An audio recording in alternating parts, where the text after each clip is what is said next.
PRIP, una policía especializada en inteligencia, cuyos efectivos actuaban con ropa de civil y que dejó de existir en el año 87, 3 años después de la coronación del general Morán, cuando se integró con los otros cuerpos policiales en una policía única, la Policía Nacional del Perú.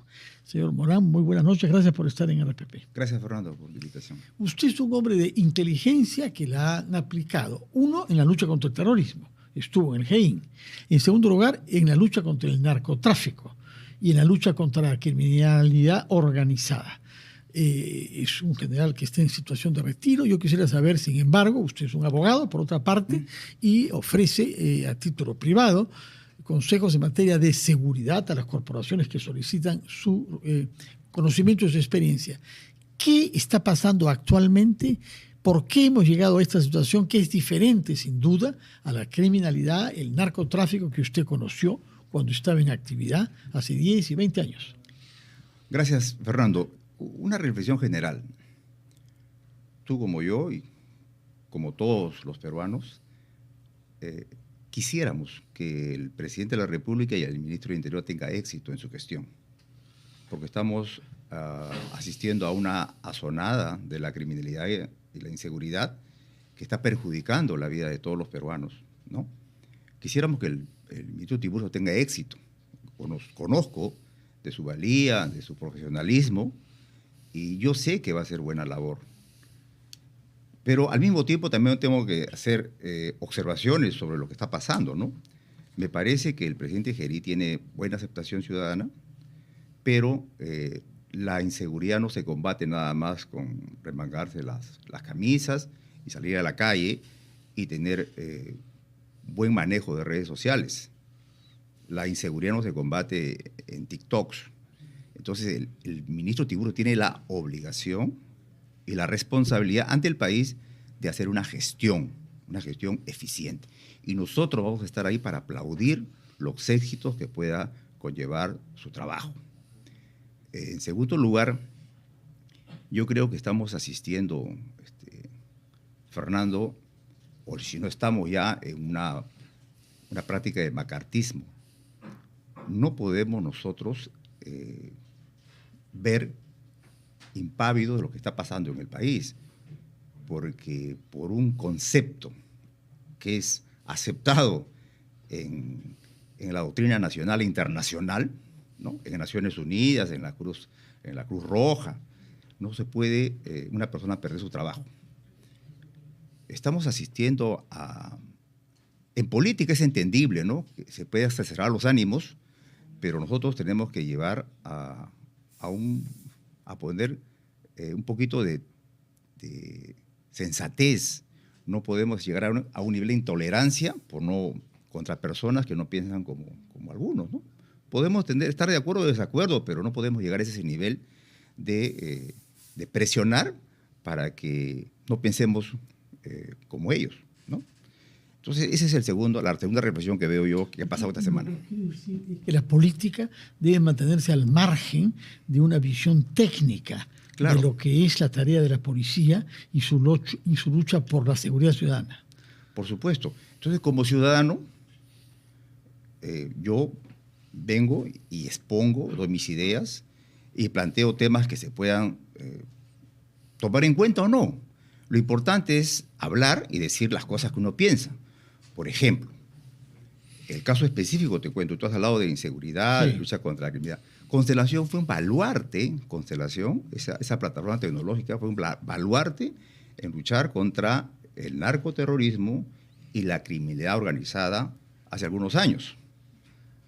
Ahora esa plataforma tecnológica ha venido a menos, sus miembros han sido desplazados, transferidos a otras unidades, el software no ha sido pagado oportunamente por el gobierno peruano y estamos en esta situación. Entonces, inclusive hay intenciones buenas de algunos oficiales que quieren aportar para trabajar temas tecnológicos. Por ejemplo, hay un proyecto, hay una tesis ya aprobada por unos coroneles que ha sido aprobada y validada por la Universidad Católica, y acá no hay sesgo ideológico, porque vamos a llegar a lo mismo siempre, ¿no? Donde están planteando una gestión integral, un sistema integral de gestión de metadatos de localización. ¿Qué significa eso? Que todos los teléfonos, cuando se desplaza a la persona, hay un rastreo, hay un seguimiento, hay una trayectoria, ¿no? Que podemos llegar a eso en base a un sistema integrado que tenga que ver con un marco normativo, una estructura en constelación y también una capacitación que se puede hacer. Y podríamos avanzar tranquilamente para, por ejemplo, combatir crímenes violentos, homicidios. Y me detengo acá porque también hay unas soluciones que se pueden plantear para combatir las extorsiones, ¿no? ¿Cuáles son esas soluciones? Porque no se oye propuestas específicas. Sí. El estado de emergencia, que no hayan dos personas en la misma moto, se ha utilizado ya acá y en otros países y no da resultados. ¿Cuáles son esas soluciones? Por ejemplo, eso yo le podría decir al ministro Tiburcio, ¿no? Mire, están planteando, y me parece bien, la delegación de facultades. Por ejemplo, tiene que haber un marco normativo y que tiene que pasar por un procedimiento legal en el Congreso, ¿no? O en todo caso con la delegación de facultades, que lo puede hacer el Ministerio del Interior. Por ejemplo, las empresas en este sistema, y yo te lo cuento así porque yo lo he leído y me parece bien, ni siquiera es mi obra, pero me parece bien, oportuno, para que tenga éxito la gestión del gobierno. En este sistema, por ejemplo, las empresas operadoras, y ese es el problema que tuvimos con Constelación, tienen la obligación de retener estos datos, estos metadatos, por 3 meses, por ejemplo. En este proyecto de la Católica. Sí. En este proyecto de ley que tiene que impulsarse. Para que la policía pueda, vamos a poner con un lenguaje más simple. Se produce un crimen acá y todos acá tienen teléfono celular, sí. Todos, sin excepción. Se pide información a la operadora telefónica cuántos teléfonos con su metadato han estado en este momento en este hecho. Vamos a dar pues 200, 300, 400 probablemente, ¿no? A los 6 minutos de que sucede el hecho, o a los 2 minutos, a los 3 minutos, los dos teléfonos de los victimarios y los sicarios van a salir fuera de la escena. Entonces, ahí podríamos hacer, mire, con un simple razonamiento, ¿no? Podríamos deducir que estos dos teléfonos, no todos, están implicados en el acto criminal. Claro, y podríamos pedir los metadatos. Entonces, la empresa operadora tiene la obligación, por ley, de retener por 3 meses estos metadatos de todos, sin excepción. Y ahí la policía podría pedir tranquilamente, con autorización judicial, ¿no? Porque hay que preservar la privacidad. El derecho constitucional, ¿no? De la privacidad. Por ejemplo, esto es una solución que se puede dar tranquilamente. Y hay muchas más para el tema de extorsiones también. Entonces yo hablo con oficiales, porque los he conocido, he trabajado con ellos, sé su capacidad, años, que pueden plantear estas soluciones y no recurrir a estas prácticas fallidas, que declarar estado de emergencia, sacar a la Fuerza Armada a las calles sin ninguna visión, sin ningún norte. Mientras tanto, siguen sucediendo crímenes violentos y la población asiste con temor, ¿no?, a una realidad que no nos gusta a nadie.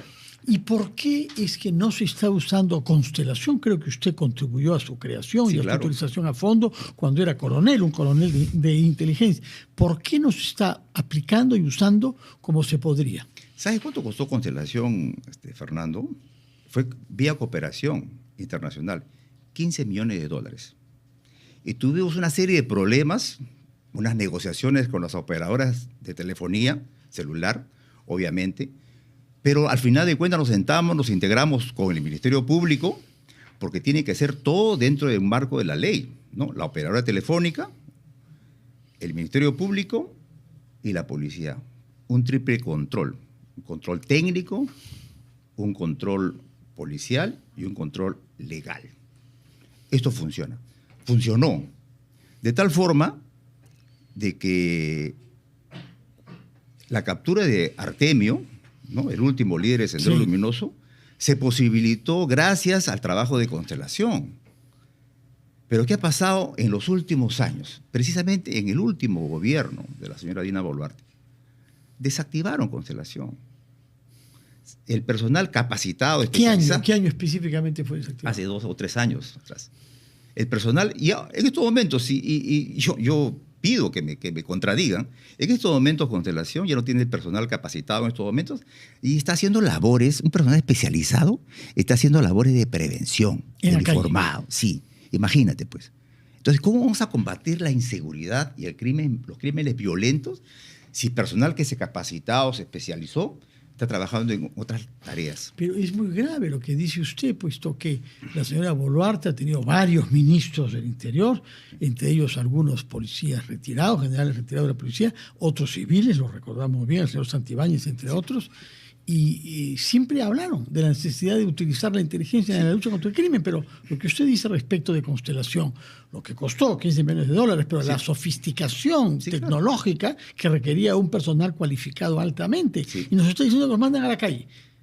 Cuando estuve de ministro del Interior habían 350 efectivos, suboficiales, oficiales capacitados, trabajando en cuatro áreas, en 4 salas, mejor dicho. Y esas salas trabajaban narcotráfico, terrorismo, crimen organizado, y el personal policial consultaba eso. Estos sistemas que estoy hablando, estas plataformas que estoy hablando, estos sistemas integrados, hay una base, hay una estructura, hay una arquitectura lógica que se puede utilizar. Pero, como te digo, eso es parte de la gestión que tiene que hacer el gobierno. Y acá no hay interés de por medio. Acá a nosotros nos preocupa la situación político-social que estamos viviendo. Nos preocupa la situación de intolerancia que estamos viviendo, donde al adversario político lo descalifican terruqueándolo, por ejemplo, ¿no? Entonces, toda la persona que utiliza un término que según los opositores tiene una vinculación, ¿no?, con unas ideas liberales o progresistas, que en realidad están completamente desbaratadas, porque son términos que se utilizan en los foros internacionales. ¿Es el caso de la señora asesora del Ministerio Giovanna Vélez? Sí, se dice que ha sido destituida por haber usado el concepto conflicto armado interno, que es un concepto del derecho humanitario internacional. Por ¿no? supuesto, que Naciones Unidas lo utiliza, Ecuador, lo utiliza la Cruz Roja. En el presidente Noboa, sí, que es insospechable de tener simpatías con sesgo, ¿no? Imagínate, pues. Entonces yo le pido a la clase política sensatez, porque nosotros no podemos llegar. ¿Sabes por qué, Fernando? Y eso es lo grave, ¿eh? Porque estamos banalizando el término de terruco, y te lo dice una persona que lo luchó, que ha combatido contra Sendero Luminoso, y a mí no me pueden calificar de terruco. No. Pero, entonces tengo autoridad para decirlo, ¿no? Porque estamos banalizando el término de tal forma, y lo tomamos a la ligera, que muchos jóvenes que no vieron esa época pueden decir, oye, si los terroristas dicen que Abimael Guzmán fue un luchador social, y nosotros que estamos haciendo una protesta ciudadana con derecho, nos califican o nos descalifican de tal manera, acusándonos de terrucos, entonces quiere decir que estamos abonando a favor de los mismos terroristas. Eso es lo peligroso, porque van a decir, mira, claro, a Abimael Guzmán lo acusaron de terrorista y se dan cuenta que a ustedes también le están dando ese mote. Entonces es peligroso, eso es peligroso y estamos cayendo en eso.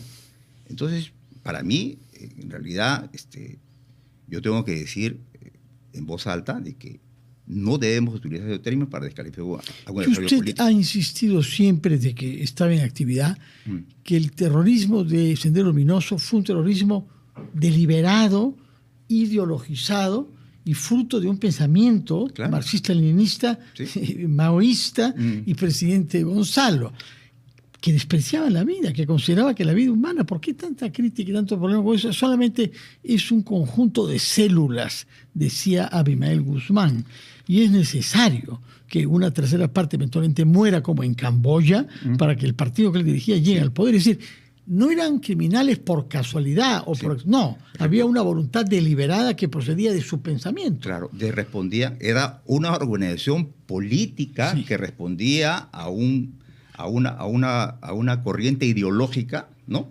que apuntaba a tomar el poder por la violencia. ¿Y usted cree que la imagen de lo que fue Sendero Luminoso es difícil de comprender por los jóvenes que no vivían antes de la captura de Abimael Guzmán en el año 92, porque escuchan terrorismo para todo y terruqueo para todo? Por supuesto, entonces es lo que te digo, ¿no? Estamos entrando a una peligrosa ligereza de calificar o de despotricar o de insultar al adversario político acusándole de terruco. Entonces, esto puede inducir a algunos jóvenes, oye, en realidad, entonces, y capaz estas personas tuvieron razón, ¿no? Porque los acusan de terroristas y nosotros también los acusan de terroristas por protestar. Es una perspectiva terrible. Ahora, respecto del caso de la señora Giovanna Vélez, ¿la conoce usted? No, no la conozco. No, pero parece que ha sido destituida por esa razón, por haber usado un concepto del derecho humanitario internacional. Por supuesto. Entonces, eso es lo que a mí me llama la atención, ¿no? Porque, en primer lugar, y eso lo puedo ratificar, a nosotros nos formaron para combatir al terrorismo, pero respetando los derechos humanos. No hubo una persona muerta en el trabajo del GEIN, ni torturado tampoco, ni torturado. Entonces, podemos decir nosotros con autoridad que sí se puede combatir al crimen, a los delitos violentos, respetando los derechos humanos. Ahora, eso nos hace los diferentes, ¿ah? Porque estas personas, Abimael Guzmán y sus huestes, no respetaban los derechos humanos para nada. Ciertamente no. Ahora, ¿qué está faltando? ¿Por qué todos estos recursos de inteligencia no se priorizan? Porque la idea de que la criminalidad de hoy puede ser combatida con personal en la calle supone desconocer que son organizaciones que tienen jefes, incluso algunos viven en el extranjero, algunos de esos jefes, y que hay que interceptarlos y para eso se necesita inteligencia y tecnología. Por supuesto, lo que estamos hablando, Fernando. Yo, como te digo, y empezando por lo que dije, ¿no?, al comienzo de la entrevista, yo conozco al general Tiburcio. Yo sé su calidad profesional. Lo conozco de cerca. No tenemos una relación de amical, pero sé que va a ser, espero yo que haga una buena labor y que se distancie, pues, de la politiquería. Claro, porque al final de cuentas, a él, no es lo que diga él que mi gestión es exitosa, sino la ciudadanía tiene que aprobar o desaprobar la gestión, al final de cuentas, ¿no? Porque yo recuerdo que el ministro de la señora Dina Boluarte decía que su gestión era brillante, ¿no? Al final de cuentas, la calificación de la ciudadanía fue todo lo contrario. Entonces, nosotros cuando asumimos cargos políticos, tenemos que aceptar lo que dice la ciudadanía. Ellos son los principales evaluadores que al final van a calificar nuestra gestión. General, ¿por qué es que hay algunas regiones que tienen una tasa de criminalidad, de extorsión y de sicariato muy elevadas? El norte, Trujillo es casi la capital del crimen, y Lima, mientras que otras como Junín o como Cusco, donde he estado recientemente en ambos, no es tanto. ¿Qué funciona bien en esas regiones, Cusco y Junín, que no funciona en la costa norte y en Lima? Sí, yo he estado en Cusco recientemente y te voy a decir que es una ciudad completamente tranquila. Uno puede andar por las calles con su celular, hablando por teléfono, y acá hay una contradicción también, porque según las cifras del INEI, Cusco creo que es la segunda ciudad más violenta después del Callao. Es una contradicción. Uno ve la percepción de inseguridad en Cusco y es completamente diferente a la de Lima y el Callao. Claro, acá es que, como te digo, y regresamos a lo mismo, Fernando, la solución, no hay una varita mágica para resolver el problema, pero por lo menos hay intentos, hay buenas intenciones para hacer gestión y lo que te mencioné, ¿no? Hay oficiales comprometidos, oficiales que conocen de tecnología, que conocen de buenas, como te digo, el sistema integrado de gestión de metadatos de localización, por ejemplo, es una buena propuesta. Hay que escucharlos, esos oficiales. Por el simple hecho de que capaz trabajaron con el señor Colchado, bueno, hay que descalificarlos ya, ¿no? No puede ser. Acá estamos trabajando todos estamos comprometidos. Queremos que el presidente Geri tenga éxito, queremos que el ministro Tiburcio tenga éxito, pero por favor, pues, no miremos a un solo lado, nada más. Tengamos apertura. ¿Y teme usted que la campaña electoral pueda polarizarnos más? En el sentido de que hay algunos generales retirados en varios partidos. Los partidos han solicitado mucho la presencia de generales con algún prestigio de la Policía Nacional y van a combatir en política y quizás por eso desviarse de una visión técnica del problema de la criminalidad hacia un discurso político. Sí, claro, ese es el riesgo, ¿no? Pero bueno, en política todo puede suceder, ¿no? Y siempre en estos meses se calienta el ambiente y es normal que pase esto, ¿no? Pero yo creo que después hay que poner paños fríos y ver pues, que el problema te golpea a ti, me golpea a mí, a nuestros hijos, a nuestra familia, y no encontramos una solución. ¿Hace cuánto tiempo estamos acá en este problema? Entonces yo lo veo en ese sentido. Hay un aspecto que choca particularmente, que es nuestra incapacidad para controlar a los criminales que están en las prisiones.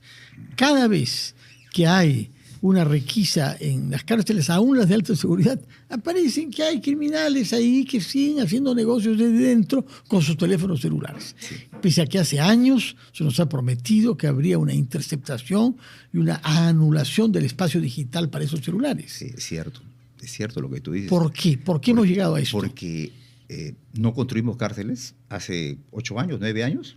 No hay una política. El problema que, y regresamos a lo mismo, queremos plantear soluciones, yo te digo una solución, una propuesta de solución tecnológica, sí, bien, para capturar a estos delincuentes y procesarlos y mandarlos a la cárcel. Pero no tenemos cárceles suficientes. ¿Hace cuánto tiempo? Entonces, eso debe ser una visión del presidente, de decir, ¿qué vamos a hacer? Y no soluciones de corto plazo, sino ver más allá. Por ejemplo, el presidente, y tomando el nombre del presidente Bukele, porque parece que a muchos les gusta su protagonismo, ¿no? Sí. Pero él construyó una cárcel en 2 años, en 3 años, una cárcel. Estamos en emergencia, por ejemplo, una cárcel para 3.000, una cárcel para 10.000, para 20.000. La sobrepoblación de las cárceles es alta, es más de 140%, 160%. Es una solución. Y hay en esas cárceles, por ejemplo, que no haya, pues, no haya comunicación celular, ¿no? Solución del problema ahí. Todo es vía teléfono con red local. Eso podría ser una propuesta en comunicación, ¿no? Es una propuesta que yo estoy lanzándolo así nada más, pero los técnicos pueden mejorar eso, ¿no? Pero no regresar a lo mismo, ¿no? Operativo, y siempre siguen sacando los teléfonos y las situaciones vienen de ahí. Pero como te digo, Fernando, la idea es proponer y avanzar, ¿no? Y que el gobierno tenga, pues, una visión distinta, porque tiene pocos meses nada más para el cambio del 2026. En abril tendremos otro parlamento, capaz segunda vuelta probablemente, pero tiene poco tiempo, ¿no? Entonces yo espero que estos meses se pueda hacer una labor. Pues. Ahora, hay otro aspecto que es particularmente doloroso para usted, estoy seguro, que son los casos de corrupción en la Policía Nacional, sí, que se han agravado. En estos días hemos visto que se ha detenido a 20 miembros de la Policía Nacional en Tarapoto, que formaban parte de una banda de piratas, así llamados, que estaban en complicidad con narcotraficantes. Y en muchos otros lugares, y se hablaba a propósito de la captura en Paraguay del monstruo, que había que tener alejada a la Policía Nacional para que no hagan fuga, para que no hayan fugas que lleguen a la persona que se puede escapar. ¿Por qué se ha degradado la moral en la Policía Nacional? La respuesta es que hay falta de liderazgo, falta de compromiso y una mala selección y reclutamiento del personal policial. Y los controles acá, lo que ha fallado es el sistema de control y de auditoría interna para que se presenten estos casos. Pues. Y la verdad que, Fernando, nosotros no podemos tapar los ojos al sol. Es lo que está pasando, que está sucediendo. Sí, lo ha dicho el general Arriola, comandante general actual, sí, que él pide a cada uno de los efectivos que miren bien lo que sus colegas de derecha y de izquierda, de arriba y de abajo están haciendo. Sí. Porque unos tienen que controlar a otros dentro de la policía. Claro, ¿no?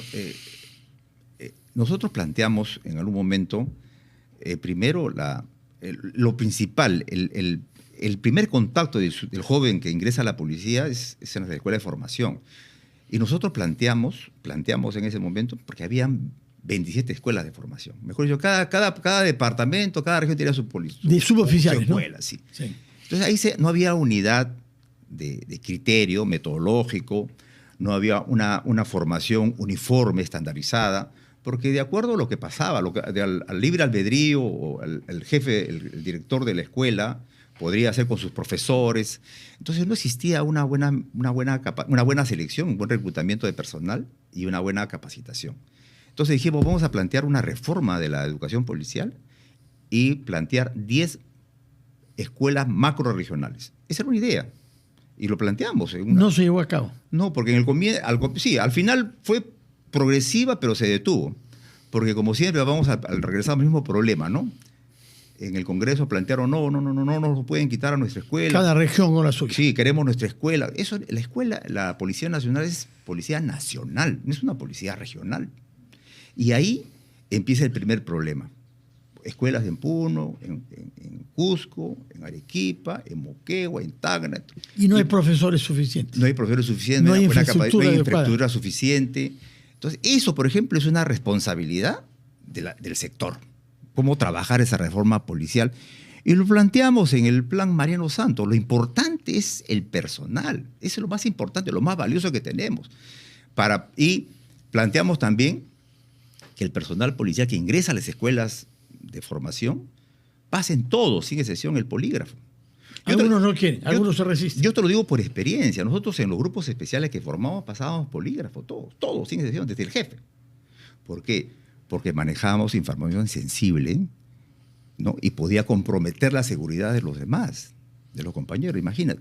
Ahora, con una información de ese tipo, una persona inescrupulosa, un policía inescrupuloso, mal formado, con vinculaciones con la mafia o el crimen, puede poner en riesgo la integridad, la seguridad, la información y la vida de sus colegas. Hablemos, por favor, sobre un campo específico de actividad criminal, que es la minería ilegal. Hace unos años, cuando usted estaba en actividad, era impensable que hubiese una forma de actividad criminal que moviera más dinero que el narcotráfico. Cierto. El foco estaba puesto en los grupos de narcotraficantes y su internacionalización. Pero ahora no. Ahora estamos ante una actividad como la minería ilegal que mueve mucho más dinero que el narcotráfico, que tiene una capacidad de influenciar a sectores políticos, a corromper a la policía y a otras instituciones como el Ministerio Público, eventualmente la justicia, lo cual se expresa claramente en la libre posibilidad de acceder a dinamita y explosivos, a insumos químicos y a desplazarse libremente desde zonas mineras de la sierra hacia las plantas procesadoras en la costa. ¿Por qué se ha llegado a esta situación de laxismo?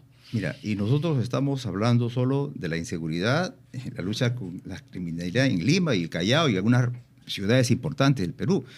Pero si tú visitas esas zonas limítrofes de Madre de Dios, del oriente peruano, del norte, te vas a dar cuenta pues de que en Puno la minería ilegal campea y ahí están los mayores focos de corrupción, inclusive de la policía, en esos lugares, precisamente porque el Estado ha dejado su papel rector de fiscalizar esas actividades. Y vemos que ahora están estas personas que se dedican a esa actividad están pidiendo pues la ampliación del reinfo, ¿no? Y eso es parte del debate político inclusive. Entonces vemos pues de que no solamente es la inseguridad, el robo del celular o el sicariato o la extorsión que está en las ciudades grandes, ¿no? Sino también la minería ilegal y la presencia de organizaciones criminales internacionales en la frontera, como el Comando Vermelho, ¿no? De Brasil, por ejemplo, que ha echado raíces en la zona fronteriza del Perú. Y ese es un problema que se está amontonando, se está formando y en algún momento las implicancias van a ser muy, muy, muy graves. Respecto de la presencia de esos grupos transnacionales criminales, la solución es la misma que en los otros campos, es decir, más inteligencia policial, el Grupo Constelación y otras actividades tecnológicamente al día para poder saber quién es el jefe y detener a jefes y no a gente que está en el terreno. Claro. Cuando estábamos trabajando estoy hablando del año 2008, 2009, ya había la presencia de grupos en la frontera con Brasil y había personal policial de la DIRANDRO que trabajaba en cooperación con la Policía Federal brasileña y habían operativos que se hacían de países en la frontera y veíamos la presencia pues, de narcotráfico principalmente en ese momento, pero ahora ha incursionado en todo, en extorsión, en sicariato, una multiplicidad de variantes delictivas y se hacen sentir, ¿no? Hace poco hubo un operativo inmenso en Brasil, ¿no? Con la muerte de muchas personas. En Río de Janeiro, con 160 muertos. Imagínate. Pues. 160. Entonces, constituye un problema real, ya casi de seguridad nacional. Imagínate. 160 muertos. Sí, es más que los que misiles rusos hacen en Ucrania. Así es. Ahora bien, Confía usted, nos ha dicho, en el general Tiburcio, Sí. el actual ministro del Interior. Sí. Ha sido más o menos contemporáneo suyo, ¿no? Y Sí, es un poco menos antiguo en edad y también yo En era la capitán llegada. y era alférez, sí, claro. Pero sí, yo confío en el general Tiburcio. Yo creo que que se va a mantener independiente de las presiones políticas que quieran que diga una cosa Sí, u otra yo espero. y ser un profesional de la policía en la lucha contra un enemigo difícil. Mira, uno cuando entra a política, Fernando, está expuesto, pues, ¿no? A estos avatares de la política, ¿no? A estos ataques, a estas inexactitudes muchas veces. Pero tiene que tener, pues, el temple para afrontar esto. Y yo sé que el general Tiburcio no se va a dejar avasallar, porque confío en su buena intención, de él también. Y no conozco al presidente Gerí, pero más allá del tema mediático, el tema de encuestas, lo importante es dejar, pues, un gobierno de transición por lo menos más manejable, ¿no? ¿Por En qué, cifras. según usted, las cosas se han degradado aún más en otros países como el Ecuador? Hemos visto lo que ha pasado Sí. desde las cárceles, Sí. pero también el asesinato de candidatos presidenciales, de un candidato presidencial. Y hemos visto que el presidente Noboa, que ya tiene su segundo mandato, eso que fue breve el primero, tienen dificultades para presentar resultados objetivos, ¿no? Sí, claro que Ecuador es un problema. Imagínate que hace algunos años Ecuador tenía la tasa de homicidio más baja que Perú, pero ahora tiene 40% casi. 40% de 40 por 100.000, sí. Sí, imagínate, pues. Claro, porque ahí hubo presencia ya de mafias organizadas, ¿no? En las cárceles, que poco a poco tomaron los puertos de donde salía la droga, controlaron el negocio y entraron también a los asesinatos políticos, ¿no? Y eso es una situación que todavía, no digo que estamos en camino, felizmente. pero, por ejemplo, tenemos que hacer gestión. Es lo más importante, es gestión en seguridad pública para poder evitar estos contratiempos que se pueden presentar. La situación en la costa norte no ha mejorado. Trujillo, pero también Piura y Tumbes. Sí. Si hacemos una radiografía del Perú, estamos con las mismas cifras. Increíblemente, la percepción de inseguridad se mantiene en 86%, más o menos, que desconfían o tienen miedo que les pueda suceder algo en las calles a los peruanos o peruanas, ¿no? Y la victimización también se mantiene por ahí, ¿no? No es una 27%, que personas que han sido víctimas de un hecho delictivo real, ¿no? Y la tasa de homicidio también se mantiene una tasa de 7%, 8%, a pesar que este año se han incrementado los homicidios en Perú, ¿no? Pero estamos en esa situación, pero lo más importante, Fernando, es que queremos que, como te digo y repito siempre lo mismo, no me voy a cansar de repetir, queremos que tenga éxito Sin este duda, gobierno. sin duda. Todos queremos, como Sí. usted ha dicho, el problema de la criminalidad y la delincuencia nos afecta a todos los barrios y distritos de nuestro país y además a la economía peruana, porque es sin duda disuasivo para la inversión, que es lo que permite generar empleo y reducir la pobreza.